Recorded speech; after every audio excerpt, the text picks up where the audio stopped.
Assalamualaikum warahmatullahi wabarakatuh. Waalaikumsalam.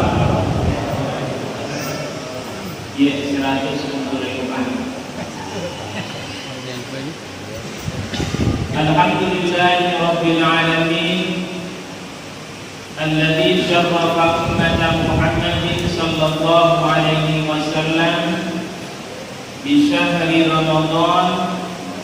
Wassalatu wassalamu ala asyrafil anbiya'i wal mursalin Sayyidina Muhammadin wa ala alihi wa ashabihi ajma'in, amma ba'd. Hadirin dan hadirat sidang jamaah salat Isya dan tarawih yang insyaallah dimuliakan oleh Allah Subhanahu wa taala. Tak terasa malam ini kita sudah memasuki malam yang ke-13 dari bulan suci Ramadan 1442 Hijriah. Semoga ibadah puasa kita, amaliyah Ramadan kita diterima dan dilipat gandakan pahalanya oleh Allah Subhanahu wa taala. Amin ya rabbal alamin. Dan terkhusus buat anak-anakku yang memiliki buku amaliyah Ramadan, silahkan tulis memaki. Ya. Saya tidak kasih susah-susah judul-judulnya supaya gampang dicatat. Silahkan ditulis. Sebab kenapa sebentar tidak ada siaran ulang. Judulnya adalah salah kaprah. Salah biasa kalau sudah itu salat tarawih, kalau terlalu panjang nanti kasihan juga. Jamaah sekalian yang dimuliakan oleh Allah Subhanahu wa taala. Salah seorang ulama yang bernama Imam Ibnu Qutaibah di dalam bukunya Ta'wilul Mukhtalafil Ahadits, beliau menceritakan bahwa pada masa Nabi Sallallahu Alaihi Wasallam ada kelompok masyarakat dari bangsa Yaman yang bernama Banu Asyur. Banu Asyur ini betapa besar kerinduan kecintaannya kepada Nabi Sallallahu Alaihi Wasallam, sehingga apapun yang terjadi, pokoknya dia harus ketemu dengan beliau Sallallahu Alaihi Wasallam, meskipun pada waktu itu perjalanan dari kota Yaman ke Madinah di mana Nabi Sallallahu Alaihi Wasallam berada. Pada waktu itu belum ada mobil. Kalaupun ada kendaraan yang canggih pada waktu itu semacam unta atau kapal,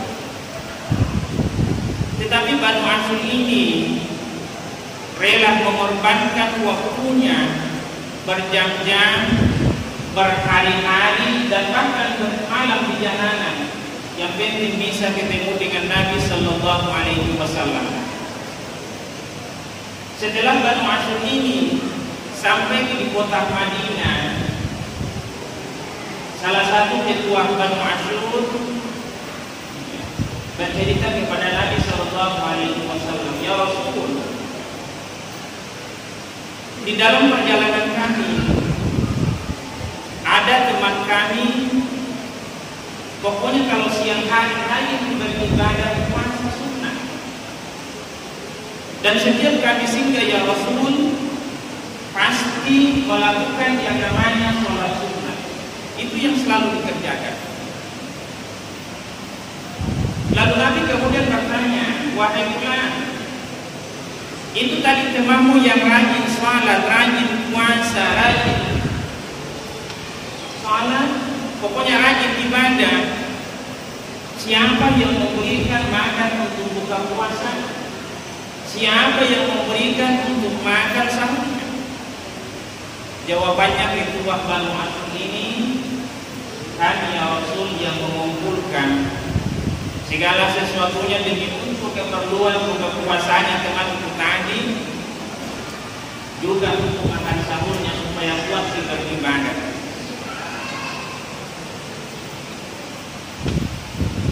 Lalu ulang ini berkata, ya Rasul, kami menilai bahwa saking rajinnya ibadahnya teman kami tadi ini ya Rasul, maka kami menilai bahwa pasti ini orang mulia di sisi Allah Subhanahu wa Ta'ala. Jawabannya Nabi Shallallahu Alaihi Wasallam setelah berdialog bertanya tadi, siapa yang memberikan makan segala sesuatunya? Kami ya Rasul. Nah, oleh karena itu maka boleh jadi engkau yang memberi makan, minum dan dituntut supaya bagus ibadahnya temanmu, maka boleh jadi engkau lebih mulia daripada temanmu yang beribadah kami. Jadi salah kaprah di Banu Asyur itu, dia menganggap bahwa temannya tadi mulia, namun justru sebaliknya ketua Banu Asyur inilah yang lebih mulia di sisi Allah Subhanahu wa Ta'ala, kata Nabi Sallallahu Alaihi Wasallam.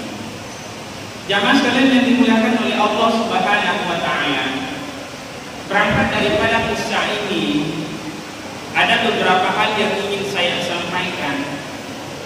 Yang pertama adalah persoalan yang mengetahui persis mulia ataukah tidak mulianya seseorang hanyalah Allah Subhanahu wa Ta'ala.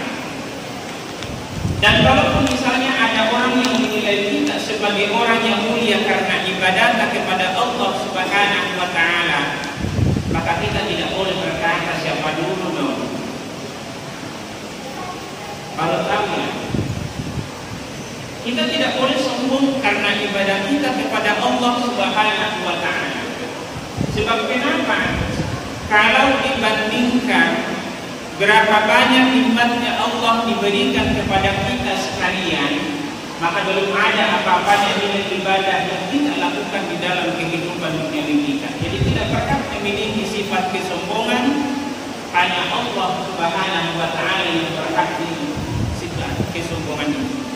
Jamaah sekalian.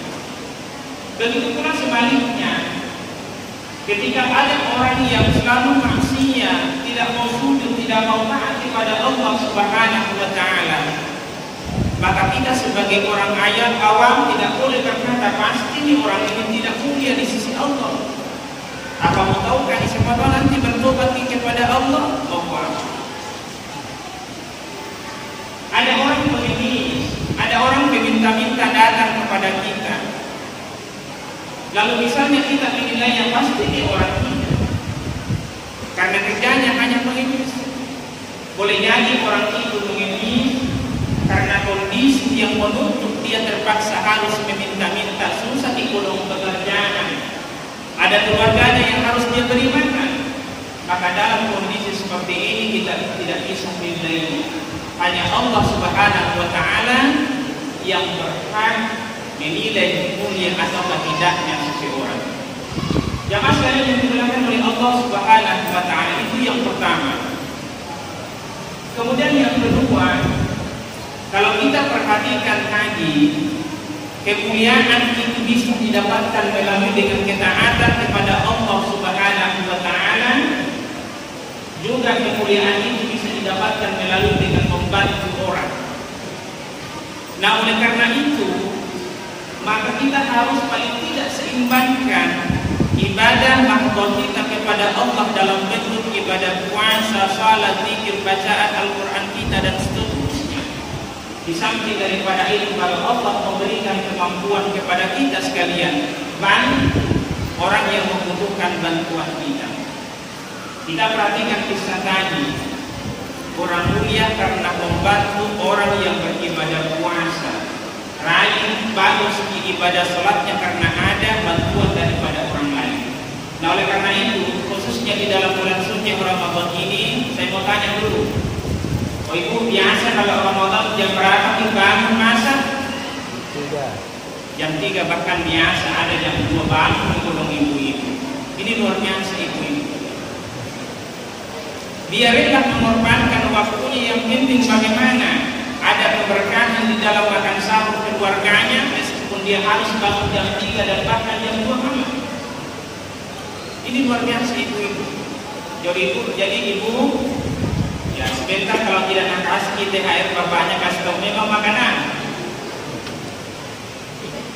mulia di sisi Allah Subhanahu wa Ta'ala karena pengorbanan ibu-ibu sehingga keluarganya lancar di ibadah puasanya, makan sahur ada keberkahan di dalamnya dan sebagainya.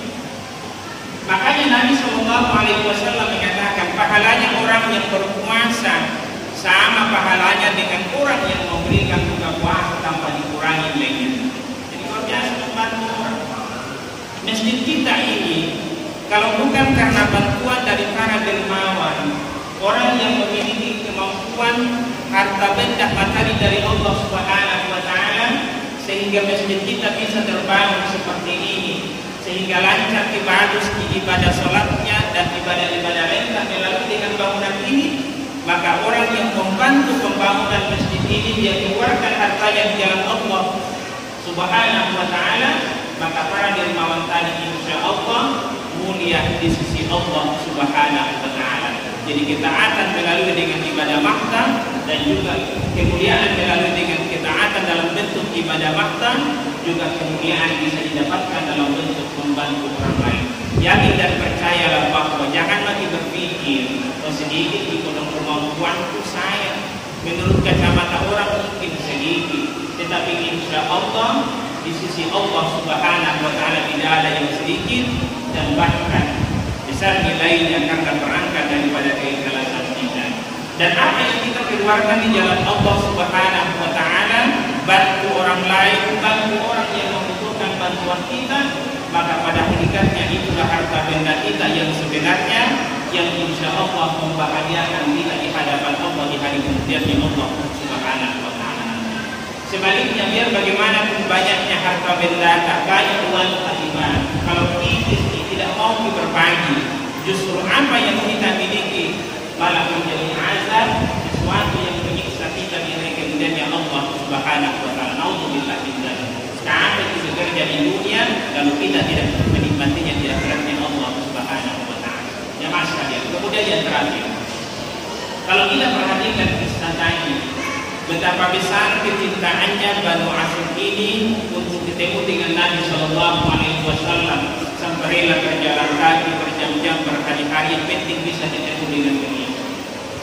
Nah, oleh karena itu, yang namanya persoalan kerinduan, khususnya persoalan kecintaan, itu butuh yang namanya pengorbanan.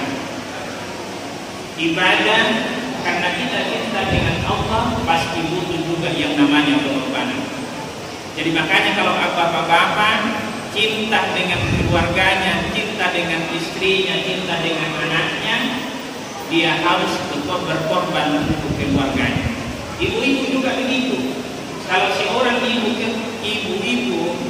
kalau seorang ibu sayang, cinta kepada suaminya, cinta kepada keluarganya, maka dia juga harus berkorban untuk suami dan keluarganya. Tidak boleh berkata uangmu adalah uangku, uangku bukan uangmu. Ada uang kembali sayang, tak ada uang kembali saya. Jadi begitulah yang namanya persoalan cinta, butuh yang namanya pengorbanan. Tapi insya Allah pengorbanan yang kita lakukan sepanjang di jalan Allah Subhanahu wa Ta'ala, insya Allah bernilai ibadah di sisi Allah Subhanahu wa Ta'ala. Mudah-mudahan melalui dengan pendidikan Ramadan ini, Allah didik kita melalui dengan amalia-amalia Ramadan, ibadah puasa Ramadan, sehingga kita bisa menjadi hamba Allah Subhanahu wa Ta'ala yang memiliki kemampuan ketaatan kepada Allah dalam bentuk ibadah makhluk tadi, dan juga kemampuan dalam bentuk berbagi, ada kepedulian terhadap orang lain, hanya kita memiliki kemampuan berdasarkan kompetensi yang Allah berikan kepada kita. Insya Allah kita semua menjadi hamba Allah yang mendapatkan kemuliaan dari Allah Subhanahu wa Ta'ala. Lebih dan kurang yang mau dimaafkan, Allahumma muwaffiq ila aqwamit thoriq. Wassalamualaikum warahmatullahi wabarakatuh.